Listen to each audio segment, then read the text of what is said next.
In this video, I am going to show you how to connect the THRUSTMASTER T248 racing wheel to your PC. First, ensure that you have the THRUSTMASTER T248 wheel and the necessary USB cable ready. Start by plugging the USB cable from the T248 into an available USB port on your PC.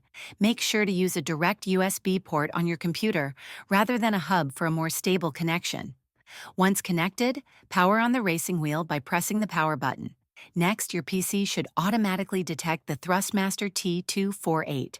To ensure that the wheel is recognized, open the Devices and Printers settings in Windows.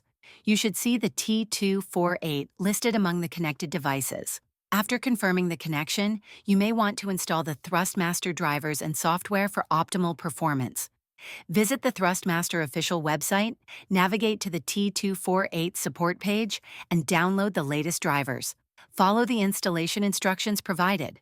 Once the drivers are installed, launch your favorite racing game. Go to the Game Settings menu to configure the controls, ensuring the T248 is set as the primary input device. Enjoy an immersive racing experience with your THRUSTMASTER T248.